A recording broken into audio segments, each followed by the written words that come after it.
Good morning students, how are you? कैसे हो आप सब? आई होप आप सब अच्छे होंगे और अपने घर पे स्वस्थ होंगे और सेफ होंगे। सो स्टार्ट करते हैं क्लास 8, दैट इज ये हमारा जो क्लास 8 के लिए एसएसटी। और आज का जो हमारा टॉपिक, आज का जो हमारा चैप्टर है, सेकंड चैप्टर है ज्योग्राफी के अंदर, land, soil, water, natural vegetations and wild life resources. ठीक है ना। आज हम लैंड के बारे में, सॉइल के बारे में, वाटर के बारे में, नेचुरल वेजिटेशन के बारे में और वाइल्ड लाइफ रिसोर्सेज के बारे में पढ़ेंगे। ये हमारा टॉपिक है, ये हमारा चैप्टर का नाम है। और इस चैप्टर में से आज हम एक छोटा सा टॉपिक लेते हैं, जो टॉपिक लेंगे जो है हमारा लैंड रिसोर्सेज। अब लैंड के बारे में हम पढ़ेंगे कि लैंड रिसोर्सेज कहाँ कहाँ हमारा यूज होता है और क्यों हमारे लिए इसेंशियल है लैंड रिसोर्सेज। तो सबसे पहले बात आती है इंपोर्टेंस ऑफ रिसोर्सेज। सबसे पहले जरूरी चीज है इंपोर्टेंस ऑफ रिसोर्सेज। जैसे कि मैंने पहले ही बताया था आपको कि व्हाट इज द रिसोर्सेज। कोई भी रिसोर्सेज हो, चाहे वो लैंड हो, वाटर हो, एयर हो, ठीक है ना, कोई भी रिसोर्स जरूरत क्यों है, जरूरी क्यों हमारे लिए?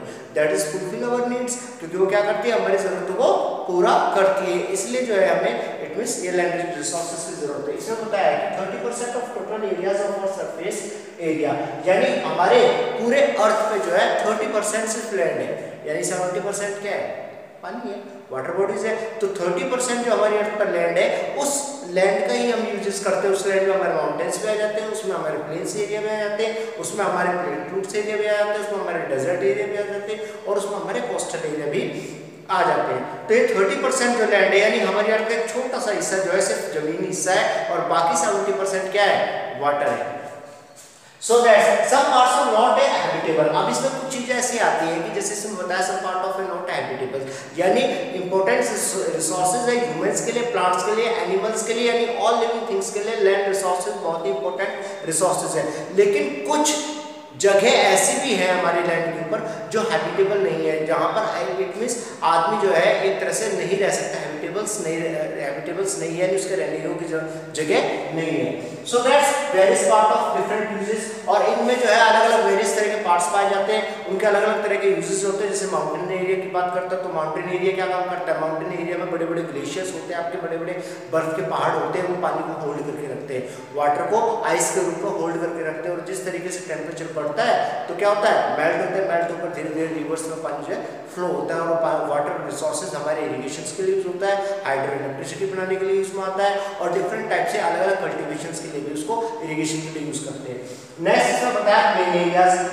प्लेन एरियाज क्या होते हैं? प्लेन एरियाज वो एरियाज होते हैं जो बिल्कुल समतल होते हैं, उबड़ खाबड़ नहीं होते हैं, बिल्कुल एक जैसी जमीन होती है, बिल्कुल समतल जमीन होती है, जहाँ पर कल्टीवेशन बहुत ही अच्छी तरीके से हम कर सकते हैं और इट मींस जो क्रॉप्स होते हैं उनको अच्छी तरीके से हम ग्रो कर सकते हैं। नेक्स्ट आता है डेजर्ट एरिया। डेजर्ट एरिया क्या होता है, जहाँ पर जो है पानी की कमी होती है, पानी की कमी होने के कारण जो है वो एरिया डेजर्ट बन जाता है, यानी वाटर कंजर्वेशन वहाँ पर कम होता है, पानी को संरक्षित करने की जो कैपेसिटी होती है वो कम होती है, जिस कारण से वहाँ पर जो वेजिटेशन भी ग्रो होती है वो ग्रो होती है जो पानी को कम, जिसको पानी की कम आवश्यकता होती है या कम पानी के उसमें उस अपने आप को सर्वाइव कर लेती है। नेक्स्ट अब आया लैंड यूजेस। अब लैंड का यूजेस कहाँ करते हैं भाई? सबसे पहले तो हम एग्रीकल्चर में करते हैं। सबसे मोस्ट इंपोर्टेंट जो टॉपिक है जो आपका लैंड का सबसे पहला जो यूज करते हैं वो एग्रीकल्चर में करते हैं, यानी क्रॉप्स को या कल्टीवेशंस करने में यूज करते हैं। सेकंड आता है इसमें फॉरेस्ट्री, यानी फॉरेस्ट्री जंगल, यानी कुछ ऐसे क्षेत्र भी होते हैं हमारे जो कि जंगल के रूप में होते हैं, जिसमें वाइल्ड लाइफ सेंचुरी भी जो हमारी क्रिएट होती है। सेकंड आ गया हमारा बिल्डिंग्स, यानी कुछ ऐसी चीजें भी होती है जैसे कि हमारा एग्रीकल्चर के साथ साथ हमें रहने के लिए घर भी चाहिए, ठीक है ना। जैसे कि आपका अर्बनाइजेशन होना शुरू हो रहा है, धीरे धीरे घर बनते चले जा रहे हैं, और इसका दैट इज हाउसेस और रोड्स जो है हमारे लैंड के ऊपर बनते हैं, क्योंकि कम्युनिकेशंस के लिए, ट्रांसपोर्ट के लिए भी जरूरत चाहिए। हमें एक जगह से दूसरी जगह पर जाना है तो उसके लिए हम क्या करेंगे, रोड को क्रिएट करेंगे। रोड को कहाँ क्रिएट करेंगे, हवा में तो बनाएंगे नहीं, रोड को बनाएंगे कहाँ पर, उनको बनाएंगे हम जमीन पर। एंड इंडस्ट्रीज, और किसी भी चीज के लिए आर्टिफिशियल तरीके से कोई भी चीज अगर हमें बनानी है तो उसके लिए इंडस्ट्री का क्रिएशन करना बहुत जरूरी होता है, ठीक है ना। अगर हम कोई भी इट मींस आर्टिफिशियल चीजें बना रहे हैं, फर्नीचर बना रहे हैं, टेबल बना रहे हैं, चेयर बना रहे हैं, तो उसके लिए किसकी जरूरत पड़ेगी, हमें इंडस्ट्रीज की जरूरत पड़ती है। So land uses is determined by various sector. अब लैंड का जो है जो यूज होता है वो अलग अलग सेक्टर्स में यूज होता है, अलग अलग जगह पर यूज होता है। जैसे इसने बताया फिजिकल फैक्टर, कुछ ऐसे फैक्टर्स हैं जो कि आपके डायरेक्ट या इनडायरेक्ट रूप से जो है हमारे लैंड के ऊपर असर डालते हैं। कुछ कारक है जैसे फिजिकल यानी भौतिक कारक क्या है, तो टोपोग्राफी हो गया। टोपोग्राफी का मतलब क्या होगा, यानी स्थल आकृति, यानी कहीं पर आपका पहाड़ है, कहीं पर आपका प्लेट्यूज है, कहीं पर आपका प्लेन्स है, कहीं पर आपका डेजर्ट है, ये क्या है, ये टोपोग्राफी है, ठीक है ना। ये अलग अलग तरह से स्थल आकृति है जिनमें अलग अलग रिसोर्सेज हमारे पाए जाते हैं लैंड यूसेज में। नेक्स्ट आ गया इसमें क्लाइमेट। क्लाइमेट भी वही असर डालती है, आपने देखा होगा, सीधी सी बात है, जिस तरह की क्लाइमेट होगी उसी तरह की क्रॉप्स होनी शुरू हो जाएगी। भाई अगर आप एल्टीट्यूड पर जाओगे, ठंडे प्रदेश में जाओगे, तो वहाँ पर किस तरह की क्लाइमेट्स पाएगी, आपको ठंडी क्लाइमेट्स पाएगी।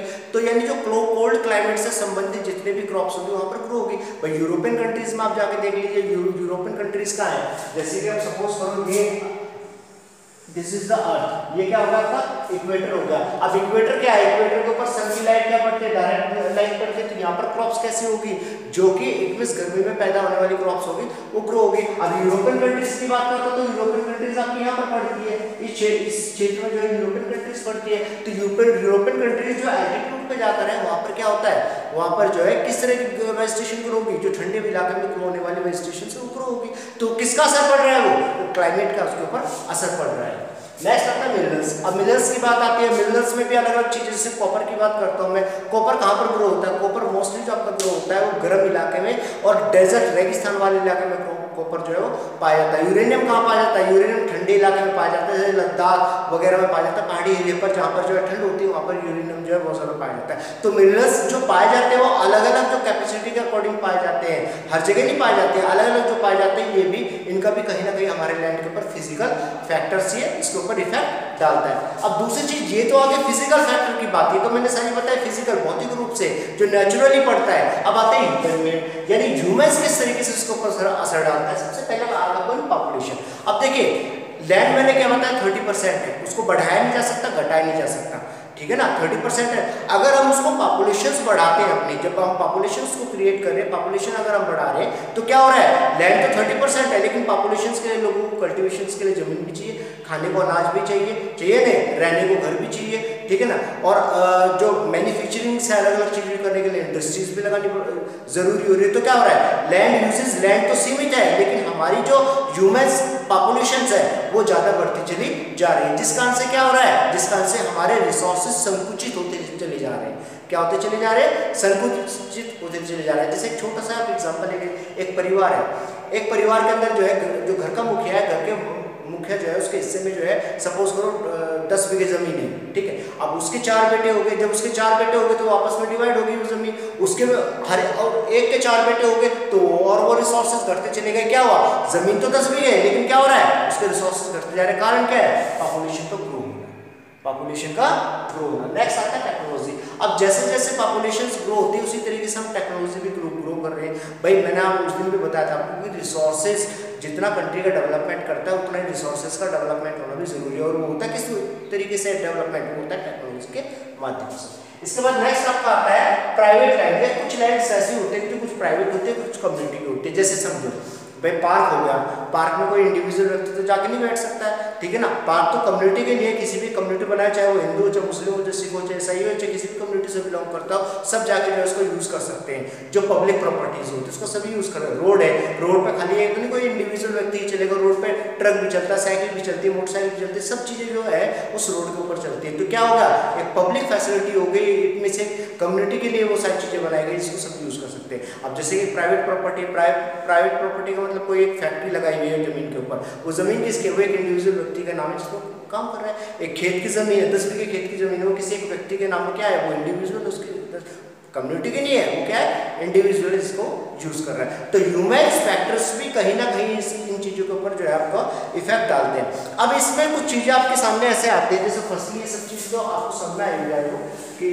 अब इसमें डालते हैं कि जो पॉपुलेशन ग्रो हो रही है, जो पॉपुलेशन यहाँ पर ग्रो हो रही है, इंक्रीज पॉपुलेशन हो रही है, उसका क्या साइड इफेक्ट हमारे ऊपर पड़ रहा है।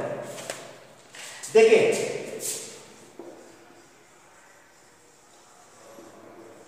इंक्रीजिंग पॉपुलेशन, अब इंक्रीजिंग पॉपुलेशन हो रही है, इंक्रीजिंग पॉपुलेशन में आपका क्या, इंक्रीजिंग पॉपुलेशन में क्या असर पड़ रहा है। देखो पॉपुलेशन जिस तरीके से इंक्रीज पड़ रही है उस तरीके से हमारे जो रिसोर्सेज है लैंड, वो लिमिटेड लैंड है। क्या है वो हमारी लिमिटेड लैंड, और उसका जो असर दिखाई देता है, उसका जो असर दिखाई देता है वो डिफरेंट क्वालिटी के हिसाब से दिखाई देते हैं, अलग अलग तरीके से जो है इट मींस क्या हो रहा है, वो लिमिटेशन जो है वो डिवाइड होता चला जा रहा है। और क्या क्या चेंजेस आ रहे हैं, देखो इससे चेंजेस क्या आ रहे हैं, लैंड डिग्रेडेशन हो रहा है।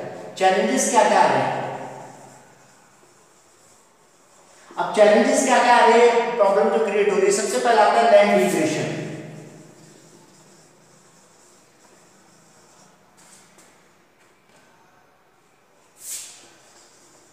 लैंड डिग्रेडेशन का मतलब जो लैंड है हमारी वो घटती चली जा रही है, रिसोर्सेज क्या हो रहे हैं वो संकुचित होते चले जा रहे हैं, पॉपुलेशन जो है हमारी क्रिएट होती चली जा रही है। नेक्स्ट आता है सॉइल इरोजन।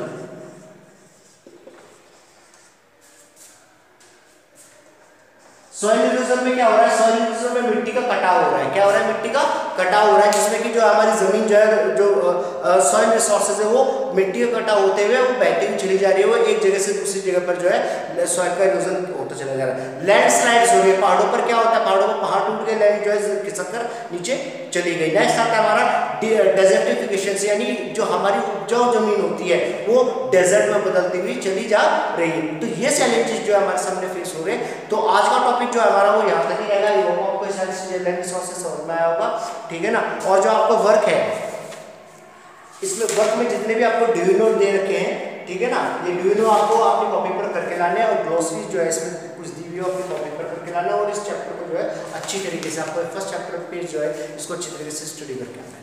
ये आज का आपका होमवर्क है। Thank you, have a nice day.